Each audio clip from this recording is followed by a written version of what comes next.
রাকিব ছেলেটা এবং খাদিজা মেয়েটা এরা কিন্তু অনেক জনপ্রিয় ছিল, কিন্তু শুধুমাত্র ছাত্র দলের প্যানেলে যাওয়ার কারণেই কিন্তু ওদের এই পরাজয়টা হয়েছে। যারা আজকে যে জরিপটা করেছে, এই ন্যারেটিভে যে জরিপটা করেছে, তাদের 99% জরিপটা সত্য হয়েছে।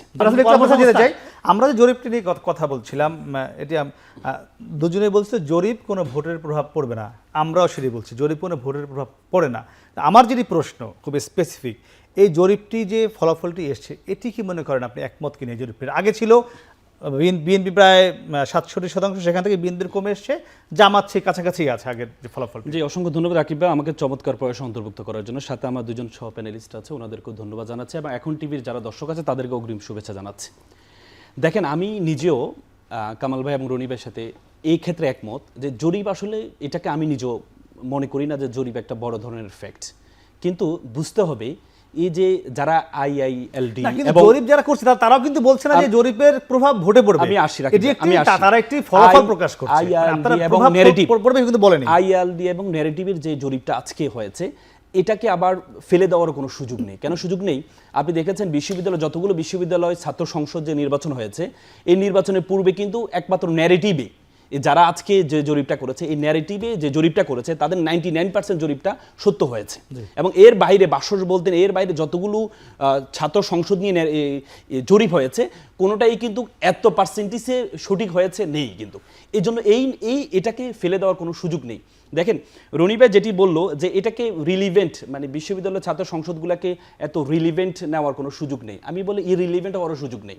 90 আপনি দেখেছেন, 91 যে ইলেকশনে সবাই সকল কিছুতে সকলেই বলেছে 91 ইলেকশনে আওয়ামী লীগ জয়লাভ করবে এবং কি ভূমিধস বিজয় হবে আওয়ামী লীগের। কিন্তু 90-এর যে ডাকসুর যে ছাত্র সংসদের ইলেকশন, এই ইলেকশনে বড় একটা প্রভাব কিন্তু সে 91-এর ইলেকশনে পড়েছে। এবং অনেকেই এটা ব্যাখ্যা করে যে 90-এর যে ছাত্র সংসদের যে ভূমিধস বিজয় হয়েছে, সেই বিজয়টা 91-তে বিএনপিকে ক্ষমতা আনার জন্য সবচেয়ে বেশি ভূমিকা পালন করেছে। কেন বলছি? দেখেন, একটা পাবলিক বিশ্ববিদ্যালয়, আপনি যদি নর্থ সাউথে কোনো জরিপ করেন, নর্থ সাউথের শিক্ষার্থীদের, তারা হচ্ছে এলিট শ্রেণীর এখানে পড়াশোনা করে।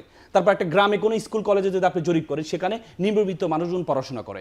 কিন্তু আপনি পাবলিক বিশ্ববিদ্যালয়, যতগুলো বিশ্ববিদ্যালয় দেখবেন, সেখানে একজন রিক্সা চালকের ছেলে যেভাবে পড়াশোনা করে, একজন ইংলিশ মিডিয়ামের ছেলে যেভাবে পড়াশোনা করে, সব লেভেলের একটা প্রতিনিধিত্ব, একটা প্রতিচ্ছবি কিন্তু সেখানে পাওয়া যায়। তার মানে প্রত্যেকটা লেভেলের শিক্ষার্থীদের এই যে ছাত্র সংসদগুলো যে ইলেকশনগুলো হচ্ছে, এই ইলেকশনের যে প্রতিচ্ছবিটা আছে, এটাই কিন্তু বাংলাদেশের একটা রিফ্লেকশন।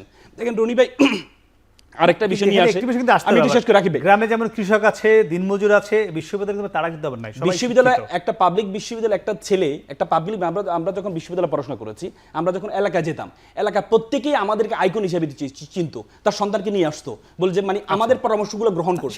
তার মানে একটা পাবলিক বিশ্ববিদ্যালয় শিক্ষার্থী একটা এলাকাকে প্রতিনিধিত্ব করে।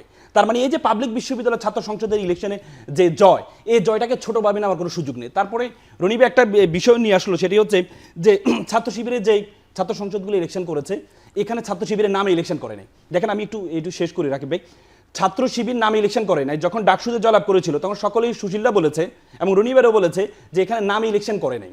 কিন্তু আপনি দেখেছেন, যখন ডাকসু হলো, চাকসু হলো, রাকসু হলো, সর্বশেষ জগন্নাথে ছাত্রদলে আপনি কি দেখেছেন? তারা কিন্তু তাদের নামে ইলেকশন করে নাই। তারা নির্ভীক জবিয়ান এবং এ নামে ছাত্র শিবির যেভাবে প্যানেল দিয়েছে, সর্বজন ইনক্লুসিভ একটা প্যানেল দিয়েছে, ছাত্রদলের সেম ইনক্লুসিভ একটা প্যানেল এবং নিজের নামে করেনি।